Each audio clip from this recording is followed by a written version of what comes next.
گھٹیا آدمی ہے وہ. تو عزت بھی انسان چاہتا ہے, پیسہ بھی انسان چاہتا ہے. انسان کی ایک خواہش یہ بھی ہے کہ حکومت بھی ہو, میری چلے. حکومت کی ڈیفینیشن کیا ہے؟ کہ میری بات مانی جائے. یہ بھی انسان کی فطرت ہے, خواہش ہے.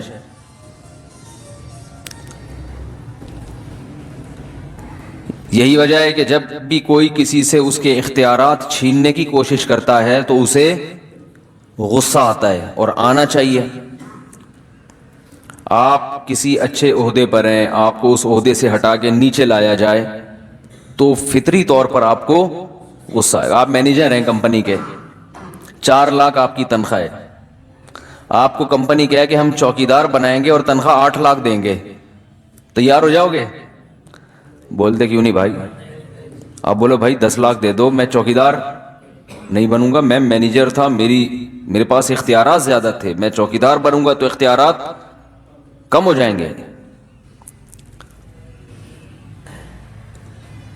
ہاں, چوکیدار کو آپ کہیں کہ ہم تمہیں جمعدار بنا دیں گے, وہ اس پہ راضی نہیں ہوگا. تو یہ فطرت ہے, یہ کوئی اس کا تواضع یا تکبر سے تعلق نہیں ہے. تبھی شریعت نے حکم دیا ایک دوسرے کی عزت کا, تاکہ لوگوں کی عزتیں محفوظ رہیں. توہین کی اجازت نہیں دی, اس کو جرم قرار دیا ہے. فقہا نے دیکھو شریعت میں ہے کسی کو زانی کہہ دیا تو اس کی عزت میں کمی کر دی نا آپ نے. تو اسلام میں ہے کہ 4 گواہ پیش کرو. اگر گواہ نہیں پیش کر سکتے تو الٹا 80 کوڑے جس نے کسی کو زانی کہا ہے نا اس کو لگائے جائیں گے, اور کھلے عام. حالانکہ ممکن ہے اس نے واقعی زنا کیا ہو, امکان تو ہے نا. بھائی 4 گواہ ضروری تو نہیں ہوتے نا کہ ہر جرم پہ کوئی 4 آدمیوں کو گواہ بھی بنا رہا ہو. یہ ضروری تو نہیں ہے. زنا تو اکثر چھپ کے ہوتا ہے, چھپ کے بھی کیا ہو تو آپ پھر بھی اس کو ہائی لائٹ نہیں کر سکتے. کیوں؟ اس لیے نہیں کر سکتے کہ اس نے تو زنا کیا, توبہ کا امکان ہے کہ یہ جرم چھوڑ کے اللہ کو راضی کر لے. لیکن اگر پبلک کے سامنے یہ جرم آ گیا تو پبلک کبھی معاف نہیں کرے گی, کہے گی ہے تو وہی نا, ہے تو وہی, ساری زندگی تانا اس کے ساتھ لاحق ہو گیا. تو اس لیے اسلام نے کہا کہ 4 گواہ اگر تمہارے پاس موجود نہیں ہیں تو قطع نظر اس سے کہ اس نے زنا کیا ہے کہ نہیں کیا, تمہیں پیٹ میں کیوں مروڑ ہو رہا ہے, تمہیں اس کے سامنے لوگوں کے سامنے اس کو ذلیل کرنے کا کس نے رائٹ دیا؟ ارے بھائی شریعت کا مزاج سمجھ رہے ہو کہ کیسا خاندانی مزاج ہے اسلام کا. لیکن افسوس اس پر ہے کہ یہ مزاج اب ہمارا رہا نہیں ہے, دیندار طبقے کا نہیں رہا یہ مزاج. دنیا میں سب سے مزیدار کام ہم لوگوں کا ہے عزتوں کو اچھالنا.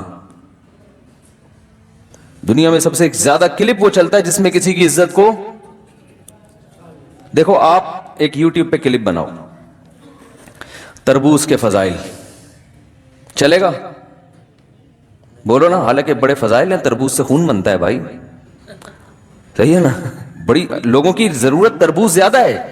آپ ایک کلپ بناؤ شہد کھانے کے فائدے, اس کی لوگوں کو ضرورت بھی ہے, اور یہ بھی بتا دو کہاں خالص شہد ملتا ہے ثبوت کے ساتھ. تو ہر ایک کو ضرورت ہے نا خالص شہد کی. چلے گا مارکیٹ میں؟ تھوڑا سا ہو جائیں گے, 2-4 ہزار ویورز آ جائیں گے. آپ ایک کلپ بناؤ, اس میں ٹماٹر کے فائدے لکھ دو, ٹھیک ہے نا, تو یعنی وہ زیادہ نہیں چلے گا.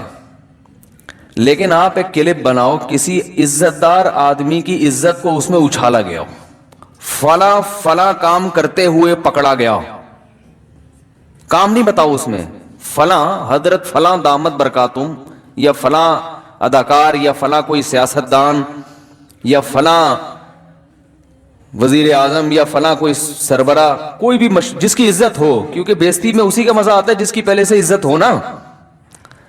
ارے بھائی وہ آدمی جو محلے میں گیا تھا اور کہہ رہا تھا شکر ہے میری عزت نہیں ہے, وہ اسی وجہ سے تو نا کہ عزت ہوتی تو بےزتی ہوتی نا. کوئی مشہور آدمی جس کی عزت ہو اس کی بےزتی پہ کلپ بنا دو تو آپ کا مرا ہوا چینل بھی جان پڑ جائے گی اس میں. ایسا چینل جس کو کوئی لفٹ نہیں کراتا تھا, ٹھیک ہے نا, لوگوں کو پتہ ہی چلے گا اس سے کہ یہ ہے. سمجھ رہے ہیں کہ نہیں سمجھ رہے؟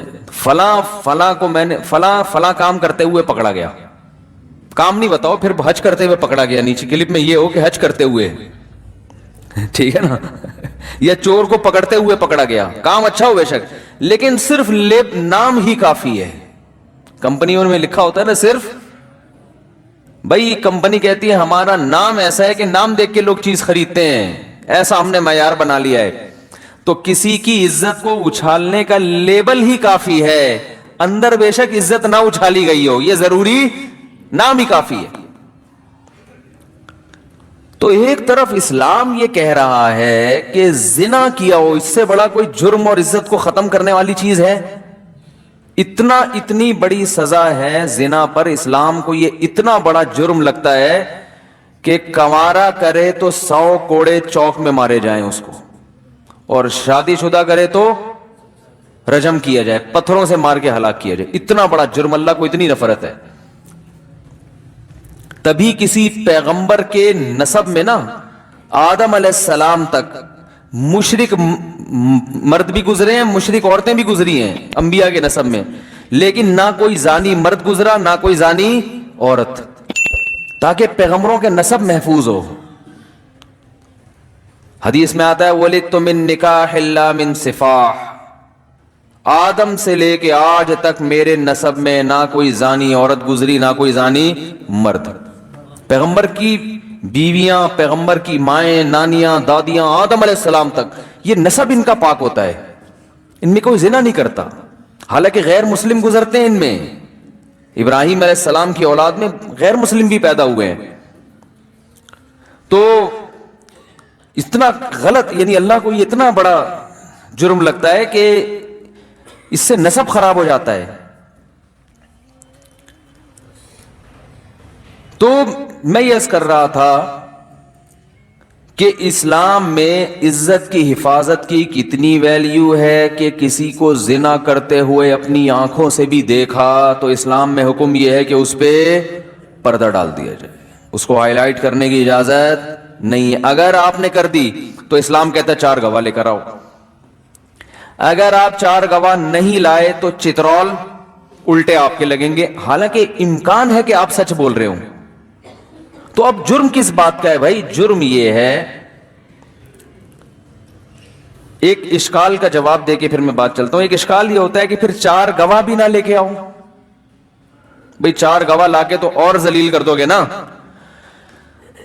ارے پھر اسلام یہ کہتا ہے 4 گواہ ہوں تو بھی گواہی دینے کی ضرورت نہیں ہے, پردہ ڈال دو, یہی کہتا ہے نا. تو یہ کیوں کہا کہ 4 گواہ ہوں تو پھر مقدمہ لے جا سکتے ہو؟ یہ اس لیے کہا ہے کہ معاشرے سے جرم کو ختم بھی تو کرنا ہے نا. کیا خیال ہے بھائی؟ اس میں ایک دوسری حکمت ہے کہ اگر اس طرح سے لوگ کرنا شروع کر دیں اور گواہ بھی ہوں اور سزا نہ ملے تو یہ جرم پھیلے گا. تو اس لیے جرم کی روک تھام کے لیے حکم ہے کہ 4 گواہ, کیونکہ 4 گواہوں پر سزا مل سکتی ہے مجرم کو, 4 گواہوں سے کم پہ سزا نہیں مل سکتی. تو 4 گواہ ہوں تو گواہی کی اجازت ہے, مقدمہ کرنے کی اجازت ہے. اگر گواہ نہیں ہے تو اس لیے اجازت نہیں ہے کہ 3 گواہوں سے سزا ثابت نہیں ہوتی. تو اب چونکہ سزا تو مل نہیں سکتی تو اب سوائے اس کو ذلیل کرنے کے آپ کا اور کوئی ارادہ نہیں ہے. تو کسی کے جرم کو اس کو ذلیل کرنے کے لیے ہائی لائٹ کرنا, اس کی اسلام میں اجازت نہیں ہے. سمجھا پا رہا ہوں اپنی بات؟ تو یہ اجازت نہیں ہے. دیکھو مرد اگر بیوی پہ تہمت لگاتا ہے یہ زانیہ ہے, تو یہ آسان نہیں ہے اسلام میں تہمت لگانا, اپنی بیوی کو یہ کہہ دینا بدکار ہے, یہ آسان نہیں ہے. صحابی آئے, عرض کیا یا رسول اللہ میں نے بیوی کو زنا کرتے ہوئے دیکھا ہے. آپ نے فرمایا 4 گواہ لاؤ ورنہ الٹا تمہارے کوڑے لگیں گے. اب آپ اندازہ لگاؤ, انہوں نے فرمایا یا رسول اللہ میں کہاں سے لاؤں 4 گواہ؟ تو پھر حکم ہوا لعان, ایسا ہی نہیں قبول کیا جائے گا. 4 قسمیں اٹھاؤ. قرآن میں اللہ نے بیان کیا کہ لعنت اللہ علیہ ان کان من الکاذبین، اگر میں جھوٹ بول رہا ہوں تو مجھ پر اللہ کی لعنت. اور 4 دفعہ یہ قسمیں اٹھائے.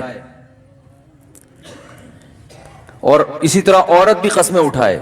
والخامسۃ ان غضب اللہ علیہا ان کان من الصادقین، اگر میرا میاں سچ بول رہا ہے تو مجھ پر اللہ کا غضب ہو.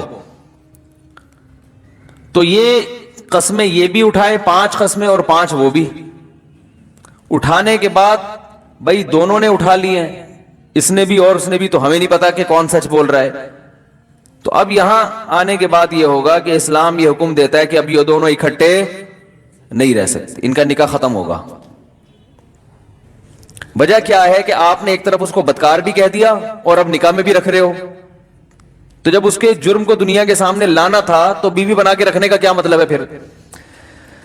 میں سمجھنے اسلام کا مزاج کو سمجھانا، میرا مقصد یہاں لعان کی سزائیں یا زنا کی سزا بیان کرنا مقصد نہیں ہے.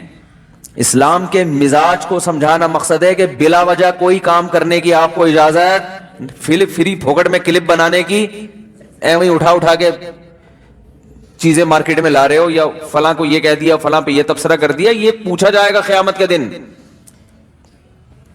یہ ہلکی بات نہیں ہے. اسلام ہر چیز کی ریزن پوچھتا ہے کہ یہ بات اگر ہوئی ہے، یہ خبر آپ نے نشر کی ہے تو کیوں نشر کیوں کی ہے، اس کی وجہ کیا ہے؟ اس کے بغیر کام نہیں ہو سکتا تھا. تو مرد نے بیوی کو کہہ دیا زانی ہے، اپنی بیوی کو کہہ دیا، تو اسلام کہتا ہے گواہ لے کر آؤ. نہیں لا سکتے تو اب عدالت میں 5 قسمیں اٹھاؤ، اور وہ خاص قسم کی قسمیں ہیں. اٹھانے کے بعد اگر آپ نہیں اٹھاتے تو چترول لگیں گے آپ کے.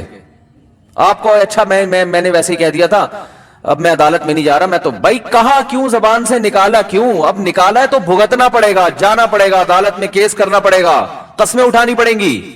بولا کیوں آپ نے؟ ریورس نہیں ہے اس میں. ہمارے یہاں بیٹھ کے تبصرے، پھر اچھا وہ سوری ویسے ہی کہہ دیا تھا. وہ بات تو آگ تو لگ گئی نا بھائی. ایسے ہی چل رہا ہے نا، فلاں کو الزام لگا دیا، فلاں پہ فحاشی کی تہمت لگا دی، فلاں کو چور کہہ دیا، فلاں کو جناب وہ خیانت خائن کہہ دیا، تو وہ چل رہا ہے سب تبصرے. آپ دیکھو سوشل میڈیا پہ کیا ہو رہے ہیں.